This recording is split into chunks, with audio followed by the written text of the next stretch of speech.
and I'll be taking this session on global legal perspectives on blockchain. So, am I audible? Just you can, Yes, yeah, Neelima. yeah, Yeah. Yes. okay. Thank you. Fine. So, I'll just share you with you my presentation.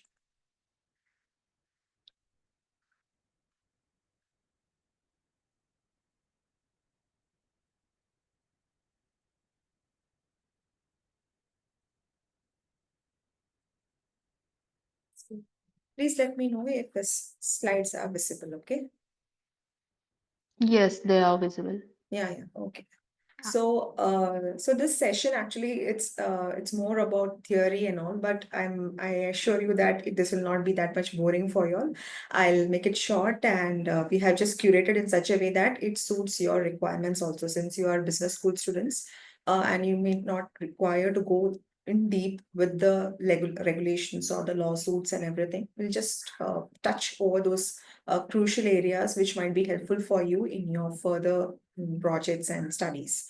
So yeah, as I introduce myself, my name is Nalima. So I work as an R&D engineer at Kerala Blockchain Academy. So we'll be covering up these particular topics in this session. So first would be about the events of 2024. Actually, it's by mistake, it's 2025 written.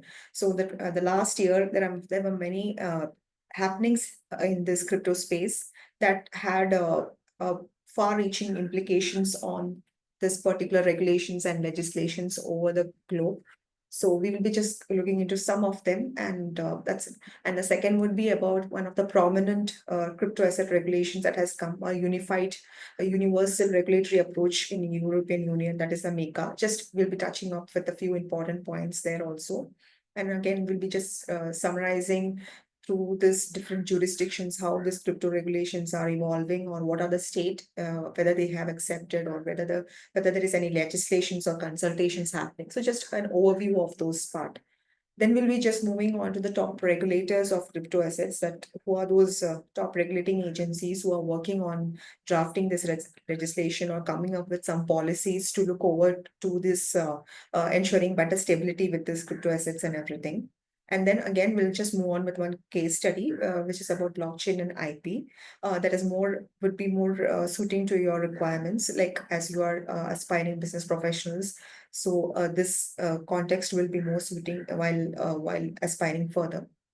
So without further ado, let me go to the next slide. So this is about the few events that has happened in the year 2024. First is, if you can see just in the leftmost left side, topmost pane, there is FTX. So the FTX is a cryptocurrency exchange, which was again had a collapse because of misuse of customer funds. So that was one particular event that made, and it was in US. So it was in the US Security Exchange Commission, which is a foremost regulatory body there, had asserted that had found that this is the time where we have to come up with more stringent regulations to protect the investors and to protect the other stakeholders, so that this kind of misappropriation doesn't happen. So that was one of the biggest events that had happened.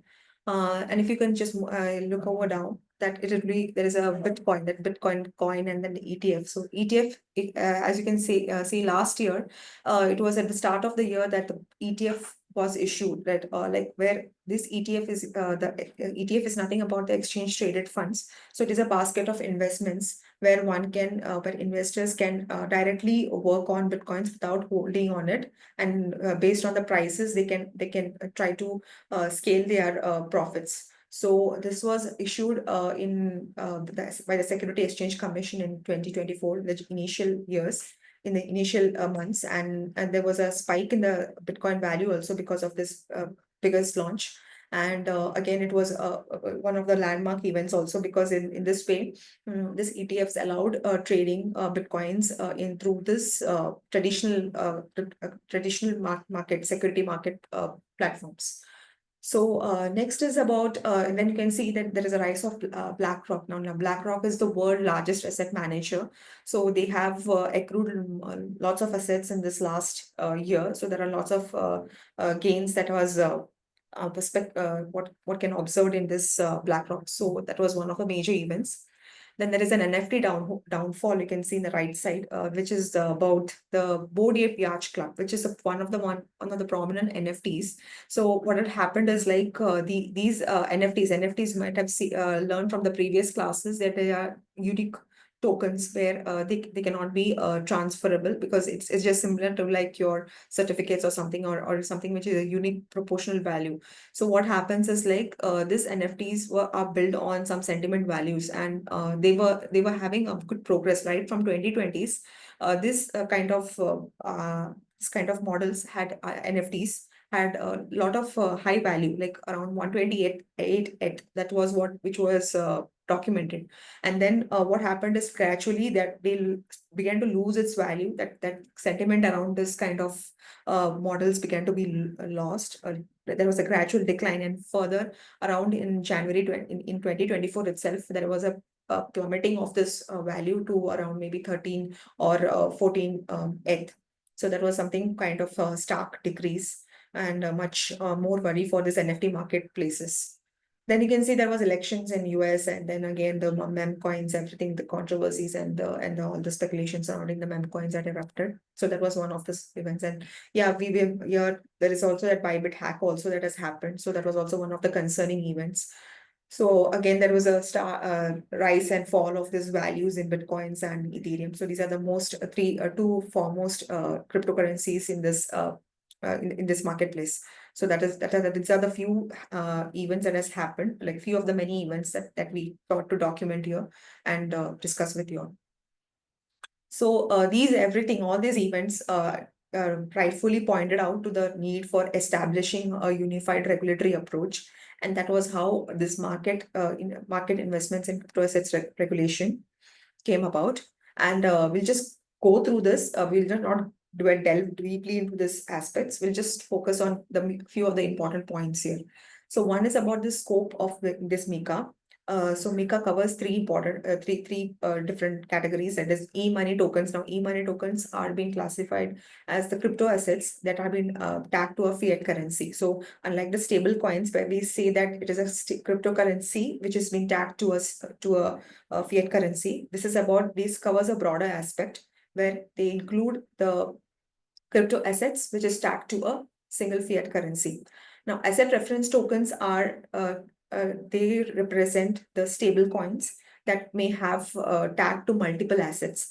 Like in the last class, you might have learned from the last class that there are different types of stable coins. We have the collateralized stable coins and the algorithmic stable coins. So now this collateralized stable coin means this stable coin is being just having backed by multiple different assets. It can be gold, or it can be anything which have much more value so that is how this is being determined. And algorithmic is something like more of a technical things, like whatever is being the algorithms or something behind which regulates the sale of everything of the stable coins. And so these all come under this asset referenced tokens. Then any of the other crypto assets that has been skipped from this definition, from the above two definitions, are being clubbed into this other crypto assets category. Now, as we can see the timeline of this MiCA, it has happened like from the June 2024. This was a time when the MiCA regulations have enabled or has given information to all these crypto asset service providers that this will be taking into effect. These rules of EMT and ART would be taking into effect. And by December 2024, these crypto asset service providers were supposed to be compliant to these regulations. Though there was also some easing of this, there was some transition period also being given to those people who have already abiding to the traditional regulatory authorities. So by June 2026, that is a time when these regulations would be fully enforced, where there will be there will be it's like there will be no leniency to a given, like everybody had to follow it to letter and spirit. So that was a June 2026 was the ultimatum which was given to this crypto asset service providers. So this is a short timeline here.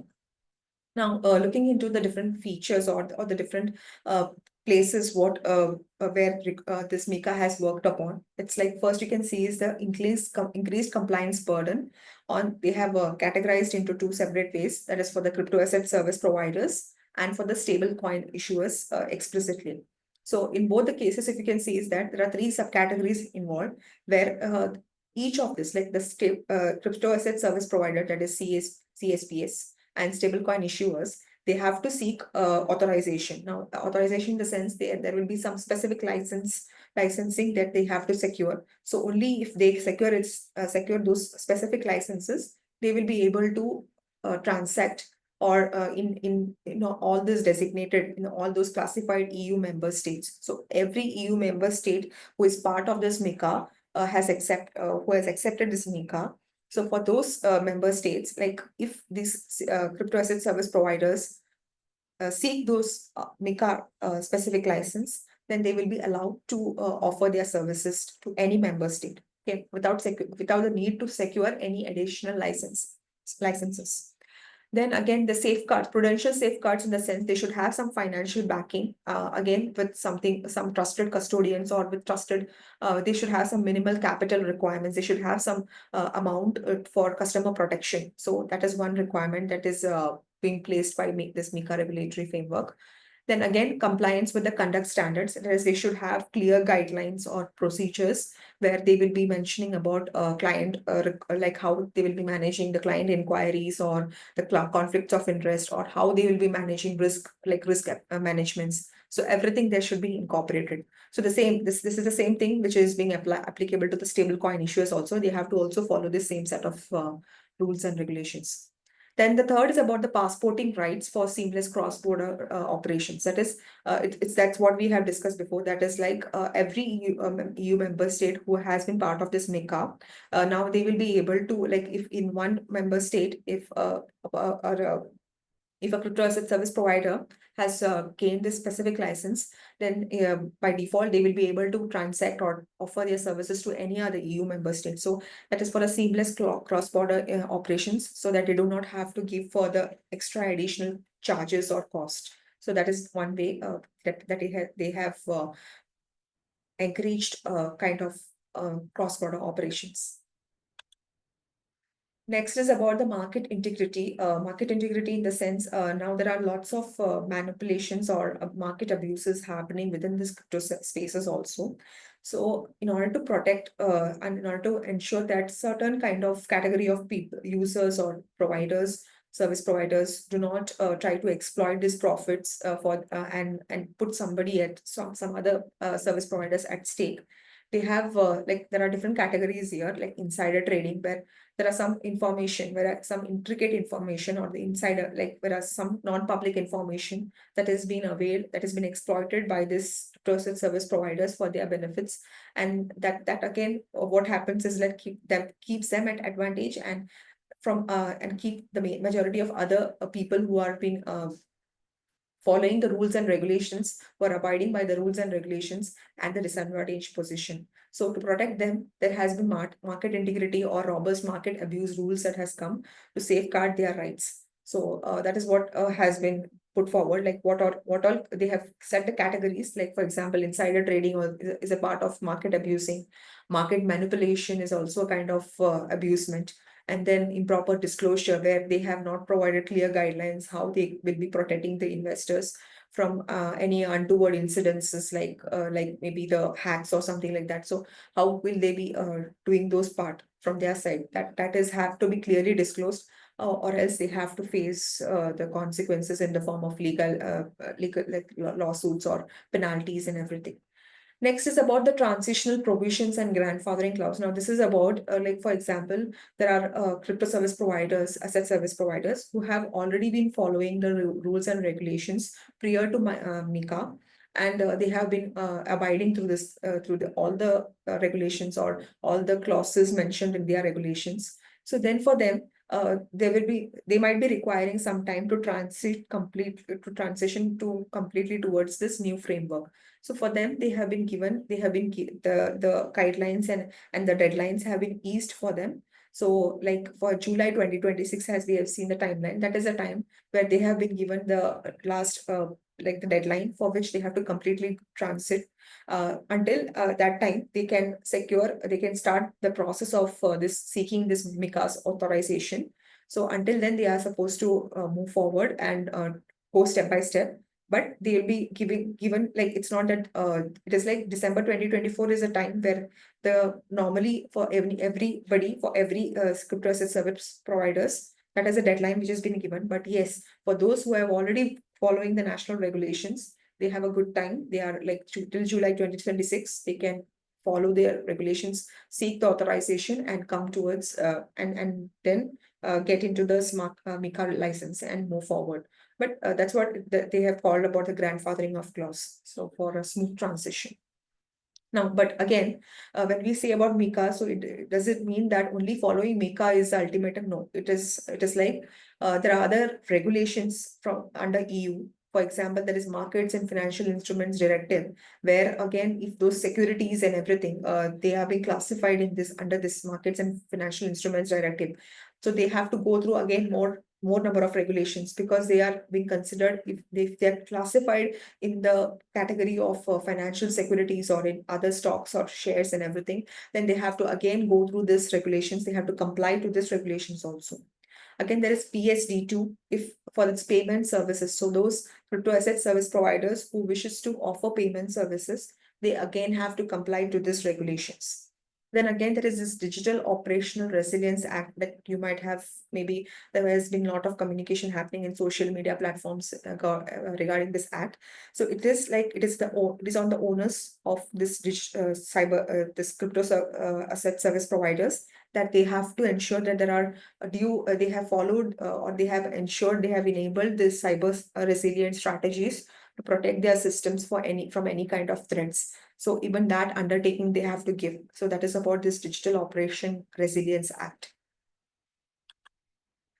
So now this is just about the crypto assets regulations that is happening across different jurisdictions. So this is data which we have taken from World Economic Forum, and it was in May 2024. So after that, probably what happens is like like most of these international organizations, they have a delay in releasing their published reports, and it is very difficult to find out the latest one unless and until you can find it in the blogs or something in the news channels like the crypto news platforms. You may be able to figure out what is the status. But I just checked it out with few of this status, and I found that they are still in this present stage only. Not much changes have come forward. But if you are interested to go further and check out with what are the status of these crypto assets regulations, you can go and find it in this blockchain news portals like the Block News and everything. They come up with regularly with the updates, whatever is happening in this platforms. So like if you can see that, I'll just it's self-explanatory, but just I'll touch upon few points here. Now you can see few countries like India, European Union, Hong Kong, and Canada. Yeah, this is about Switzerland. They have come up with stricter AML KYC norms where this crypto asset service, cryptos or crypto assets are concerned. And again, there are few countries like again European Union, this United Arab Emirates, France, and United States, who have been conducting consultations on the DeFi's and DAOs to create a regulatory framework for these decentralized models. So these are some of the progresses, developments that are happening in the background among different countries where they're coming up with within their national jurisdictions, some changes and everything. So this is how it is there. And this is one of the report which has been taken from the PricewaterhouseCoopers. This is also the report is on navigating the crypto landscape. So this is about we are giving the status. Like for example, you can just see here. This is about okay, you can see that there is a hourglass sign, right? So this hourglass sign represents that there is ongoing consultations happening, discussions happening with the experts, and then that framework is being getting built. Regarding this tick symbol, it is like this definitely means that the already legislations have come into picture. And then again, there is something kind of a document symbol here, which like if you can see in Brazil's case here, you can see that there is a document symbol, which is like there is nothing is happening. Like it's still in the ground zero stage where there are not much things happening here. So this is something like a bit of concerning for some countries, because if there are a lot of crypto activities happening and some malicious events also happening, then again that puts the investors or the users things like into concern. So this is just an overview of the regulatory status across countries. So this is just about regulatory framework, license and registration, travel rule, like those people like who are owning crypto assets and crypto services, how their assets can be regulated across borders, and then the stable coins, how the stable coins regulatory frameworks have been developed. So this is all the stages that has been shown. Now coming on to this next slide is about the top regulatory top global regulators. Now this is there are a few only few, yeah, few. So Financial Stability Board, this is again concerning about the financial stability of this economy, like regarding this, not only about the crypto services, but all other aspects also they are dealing with. But again, when it comes about crypto assets, also Financial Stability Board intervenes, because after all, they are concerned about the financial stability of the economy. Then again, there is a financial action task force that you might have heard about this financial intelligence unit. So they have around 200 jurisdictions. They cover around 200 jurisdictions, and they again look onto this AML, anti-money laundering and countering financing of terrorism, countering that financing of terrorism standards. So they are the standard setter for those. And again, those jurisdictions which do not comply, they have been classified or categorized as high risk zones, or the jurisdictions which are under constant monitoring and everything. So this is about FATF. Then IOSCO is the International Organization of Security Commissions. Again, they come with again about the securities regarding security regulated markets. So standard setters for security regulated securities and security regulated markets, secondary markets. And again, cooperations with the central, they have a big cooperations with the central banks of different jurisdictions. So again, BIS is Banking of International, BCBIS, that is Basel Committee on Banking of International Settlements. So again, that is again about the standard setter for these banks. That is what BIS and BCBS calls for. Committee on Payments and Market Infrastructures. It is about those regulating or standard setting for those payment services, like for settlements. You might have seen those payment services, payment gateways, settlements, clearing settlements. So these, for all these proceedings, the CPMI come into picture. Those are all part of this banking of international banking of international settlements, BIS.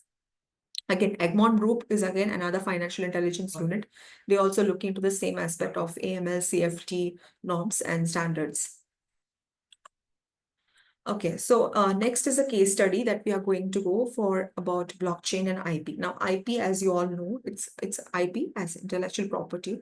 It is about an intangible creative asset. Like it's about intangible way of assessing a creativity, and that is being granted through means of patents, copyrights, and trademarks. So now, in the case of blockchain, now the blockchain is a decentralized ledger, but again, blockchain also has lots of scope in IPs. Now, you can just see the patent application filings worldwide from the year 2013 to 2023 about in the category of blockchain patents.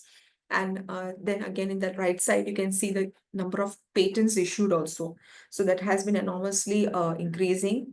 And there has been, again, the criteria is also same to the patents regime, what we find in the traditional criteria. But again, it's almost same. But again, as per because of the architecture and frameworks of blockchain, there would be some here or there differences. So we'll just go through, give a quick overview of this blockchain patent landscape.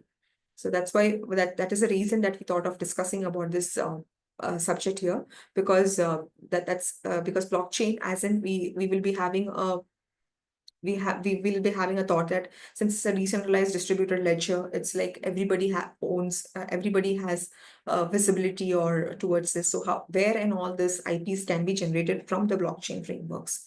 So we'll just go into some of these aspects here. So now you can see in blockchain patents, the one who have been holders, the largest holders of this patents has been primarily from the two industries of supply chain and financial sector. Financial sector, as it is obvious, because blockchain is ultimately majorly, its use case is focused on financial transactions and other allied activities. So this is again, this has been taken, like I'll just share with you the link also of all these sources so that you can go for an extensive reading whenever you like. So now, so now when it comes to this blockchain, again, the patent criteria almost the same as we see in the conventional patent regimes. So in when we say about what can be patented, so yeah, the novel ideas. Now, patent, usually if you go through any of the patent regimes, there are three criteria of which we determine what can be patented. One will be about the novelty.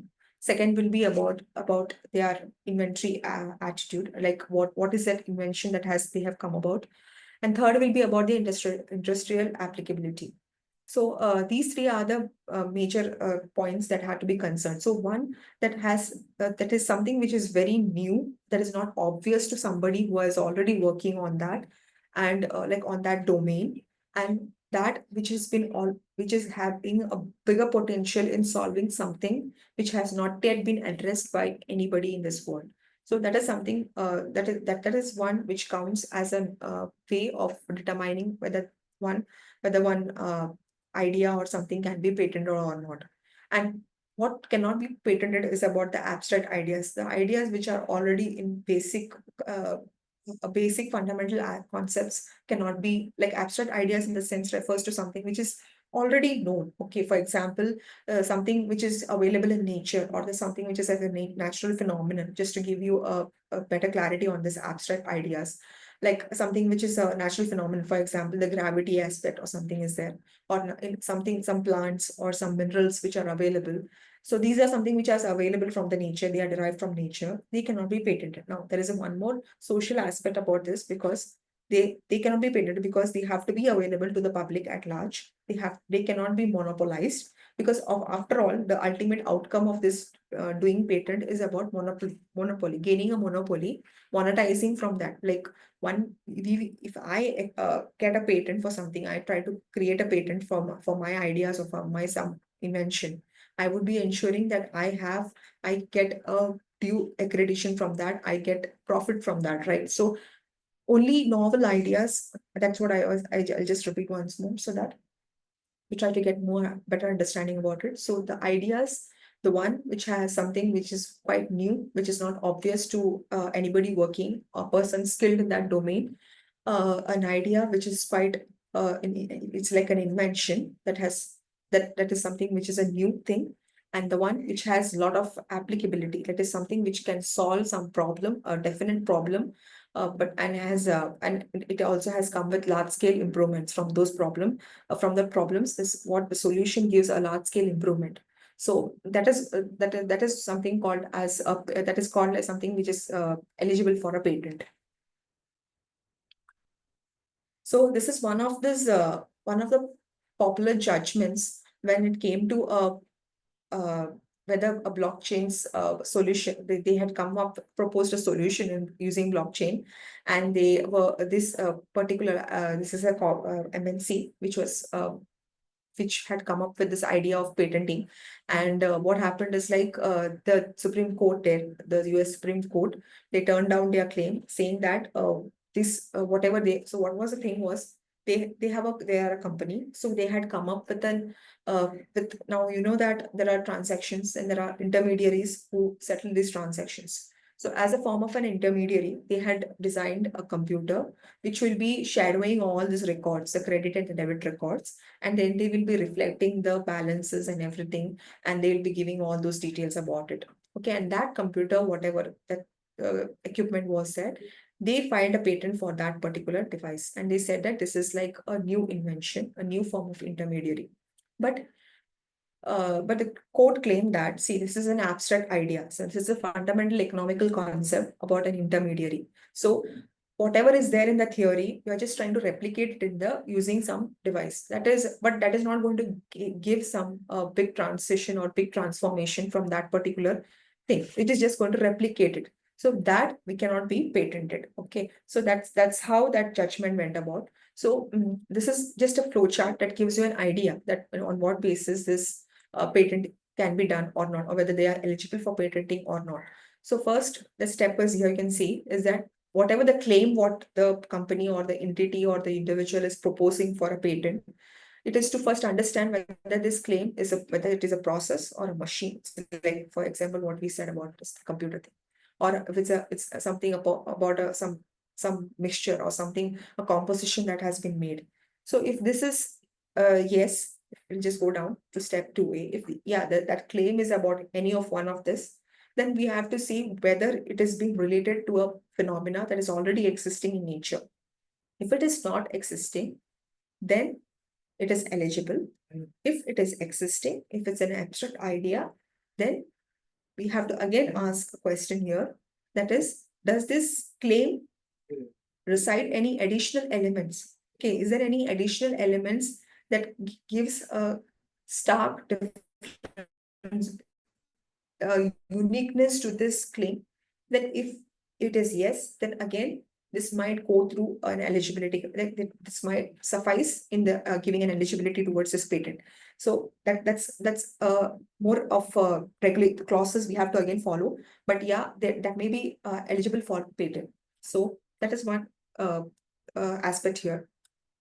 Now, again, in the first stage itself, if we are saying that this is not neither, the claim is neither about a process or a machine or a composition of matter, then it is going to be ineligible directly. So this is how a rough idea of understanding if we come up with a claim, what all we should be thinking about. This is like a brainstorming aspects, which will be ultimately leading us whether we can claim for a patent or our patent will be eligible or not.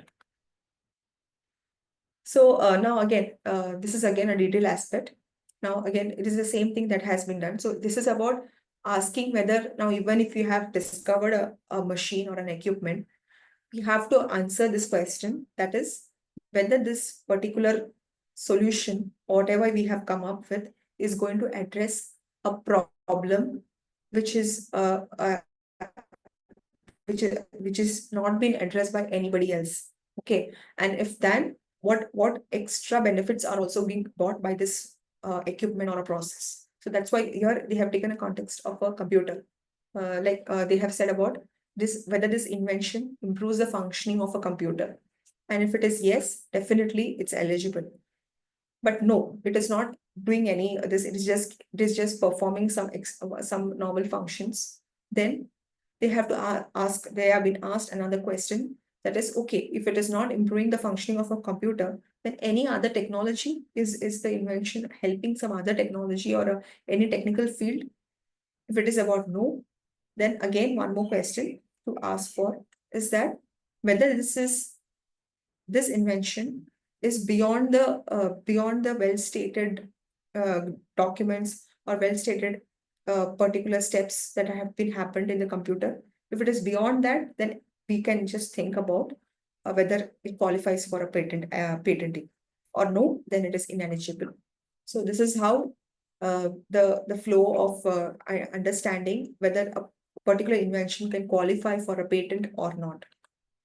Now, the ultimate point here is, see, now these all things deal with the utility patents. Now, the utility patents is something that we create a patent and we keep it for 20 years. That's a time duration where you can use it and then we can do whatever with it. So that what has happened is like, what are the guidelines being given now? It's for those companies or for those to establish their patent profile or the portfolio is to diversify their baskets by including or by exploring to other places of IP. For example, the trade secrets where they can create some like a trade secret, they can claim for a trade secret for a backend algorithm. Okay, so that is one way, or they can go for trademarks, like the company might have a trademark. So that trademark can be like, for example, you have the Mercedes-Benz. Now they have a mark, right? So that is, they have that is a mark that reflects the goodwill of that company. So for that, they can claim for that. So they can explore many ways where they can diversify their patent, where they can diversify their IP portfolios. So because if they restrict only to utility patents, what happens is like at gradual, definitely there will be more competitors in place and it will be more of an IP patent war happening. So in order to diversify and to gain more prominence in this market, they can try to include all these aspects, like they can explore where they can generate design patents, or trademarks, IP agent, agreements, and service marks. So design patents is nothing but a aesthetic appearance. So for example, a chair might have a design, the appearance of that chair. So for that, the company might have taken a design patent. So that is a different kind of patent IP involved here. So these are some of the different patent and the copyrights and the different portfolios available. Okay. Now, again, our next is about this patent litigation. Now, when this comes into picture is like, now, for example, there are people like this NPEs are nothing but non-practicing entities. As we said, there are some companies, what they do is like they keep on claiming for patents, keep on collecting these patents, and they sit over it. They don't do anything. They don't give any offer. They do not allow any other companies to use their technology by means of maybe a small license fee or royalties or anything. They just try to hoard over them and until 20 years, and again they might come for renewing. Now, for example, in this patent regime, you might have I don't know if you have heard about this compulsory licensing and evergreening of patents.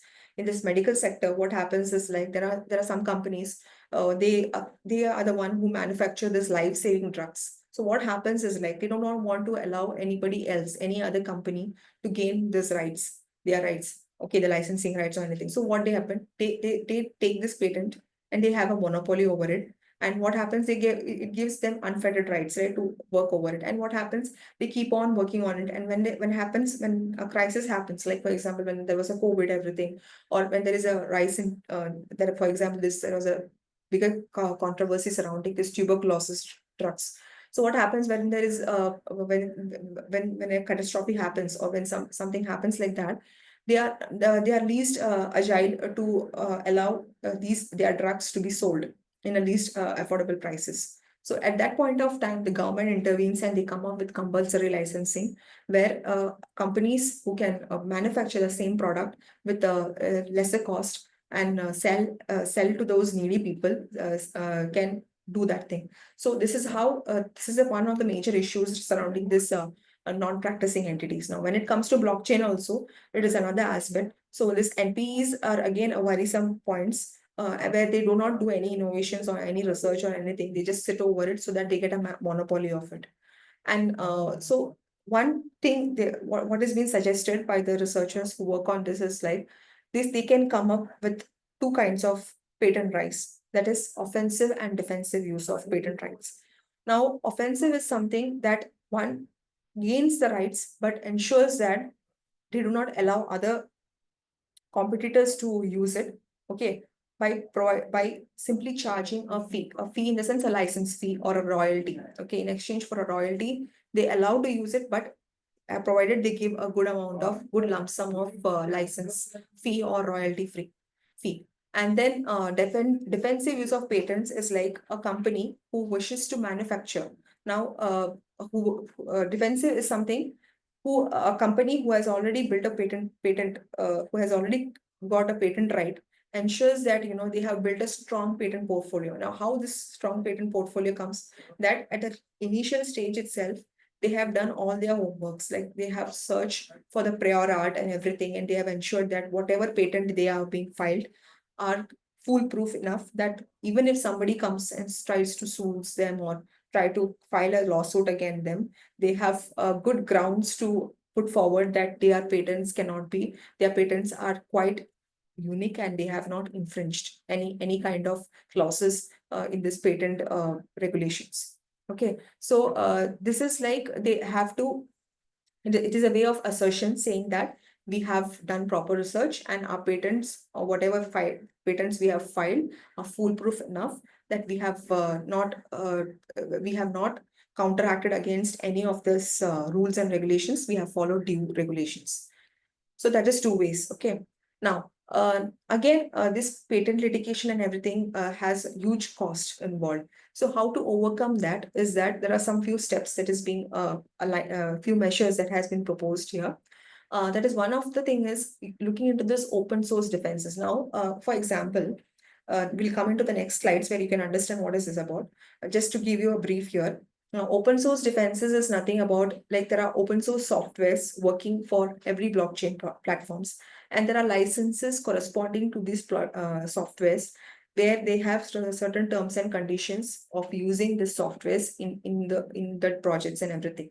So a patent holder or a patent file, a patentee, a person who is going to file for a patent, have to look into these aspects also when they have to claim for their rights. Because if there are certain restrictions placed by this open source software itself over their licensing, then there itself they are counteracting against the regulations, right? Then second is about cross-license agreements. Like some companies, like who have already built their patent portfolios, what they can do is like they can collaborate with competitors and diversify. Instead of fighting or creating over a ruckus, like a chaos of a patent war, they can collaborate with the companies there, like-minded companies, and come up with cross-licensing agreements. In that, they'll be able to share the licensing cost also very well. Again, this participate in patent pools is nothing about, like, for example, you have this institutional subscriptions, right, for journals or accessing something, some services and everything. So it is similarly, patent pools is nothing like an institutional subscription where the members are given, are able to avail patent license at a reasonable cost. Okay. Then again, another step for a patentee or a patent holder would be to monitor the patent applications which has come over the years, and to ensure that whatever their patent file their patent, or their prospective patents which they are going to file, should be will be foolproof, or they will be given they will be cleared of all those uh, obstructions. Like they will be given complete approvals. So that is how patent application and allowing patents, whatever has happened, by monitoring the prior arts, they will be able to generate a foolproof patent. That is what this point looks on to. So again, the fourth and fifth point is almost similar, where they are cross-checking with whatever latest developments have happened, and they can even try to invalidate those patents which have infringed. Sometimes what happens is like the patent granting institutions might have missed to notice that there are some clauses that a patent holder might have not conformed to. So in that way, what happened, an aspiring patent holder can try to find out any patents which have not conformed to the rules, and they can be targeted as an invalidate. They can use this particular rights, or they can use these rules and everything. They can pinpoint those rules and target these patents who can be invalidated. So these are something suggestions that proposed here. And again, filing IPRs. So what happens is, like, for example, there are in blockchain itself, you can say there are those exchanges like Coinbase and all, who are completely who are like NPs, or almost like NPs, because they are regularly filing patents for different aspects. So they are continuously filing IPRs for their different functionalities. So this is like a method to block other competitors from developing in their marketplace. So, but this is one of the proposed ways also, where one can try to accrue most of the benefit from patents.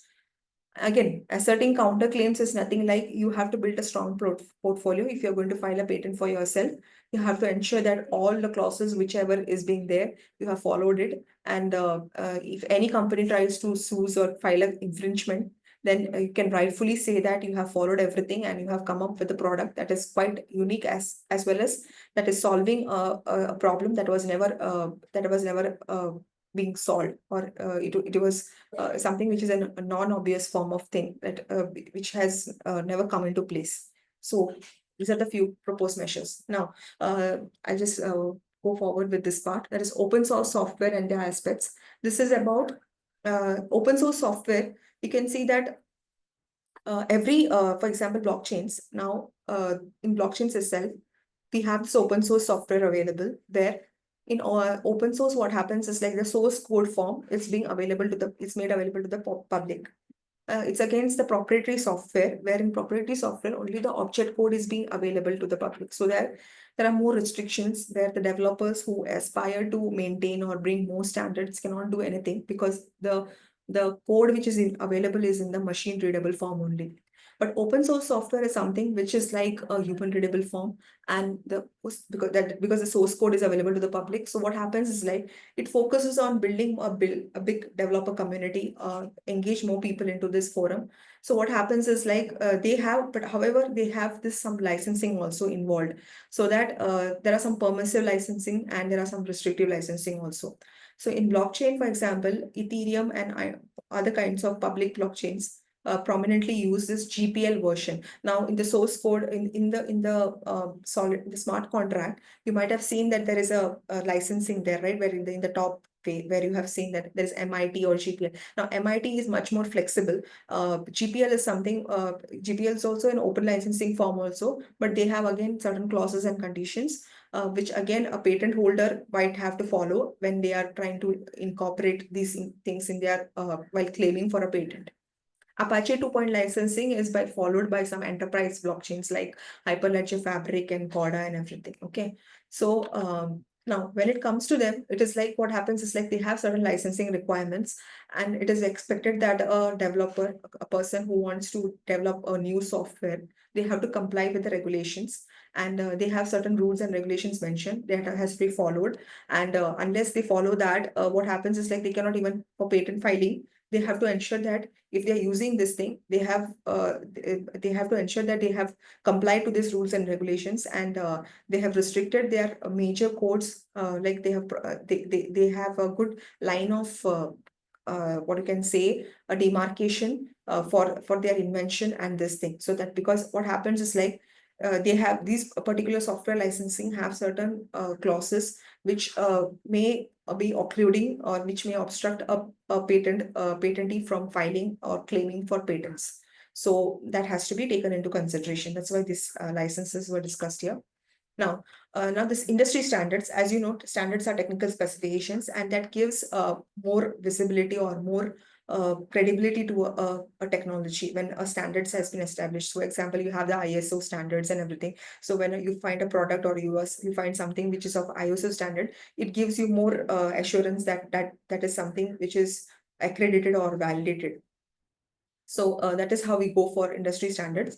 And now industry standards are there also in blockchain. A blockchain, there are standard setting organizations have come up where they are also like, there has been a timeline. Like IOSO itself have submitted a technical committee of this for looking for standards in blockchains and distributed ledger technologies.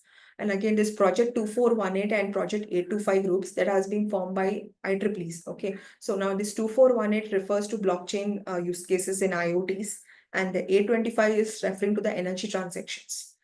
Then again, Beta, it's another form of alliance that has come forward for setting standards for blockchains. Hyperledger also has its own standards. Again, Enterprise Ethereum Alliance also has its own standards. They have come up with different measures for standardizing. But again, that is okay, again, evolving. This is something which is like a best practice, we can say, what we can learn from EU's telecommunication standards. For example, this EU's telecommunication standards, if we go back to the history, in the first generation time, there was a wireless communication, that like EU's first gen wireless communication had a different set of standards for different states. And what happened is like there was geographical, because of this, there was no, this hindered geographical transactions, or the geographical boundaries were again restricted for communication. And then came the second generation standard from the European Telecommunications Standard Institute, which came up with a unified standard that allows a person, right, sitting in Germany to communicate with the one in Ireland also. So it is like seamless interaction communication was happening.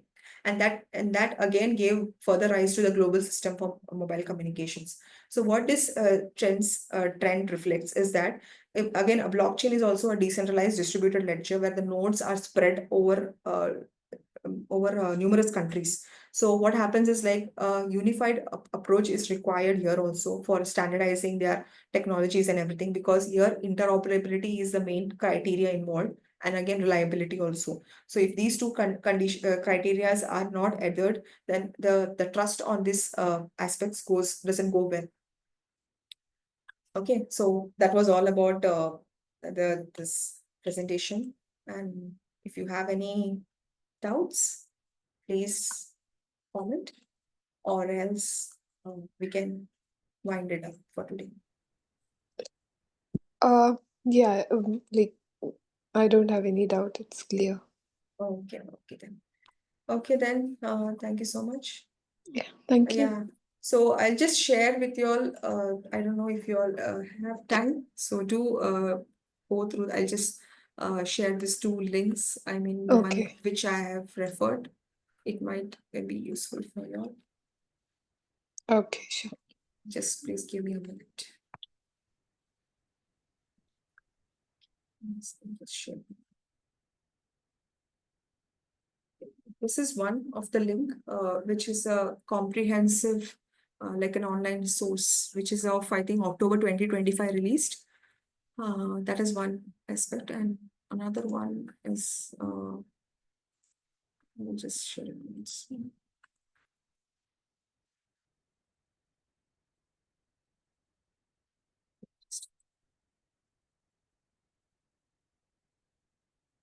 This, this is another report from PricewaterhouseCoopers. And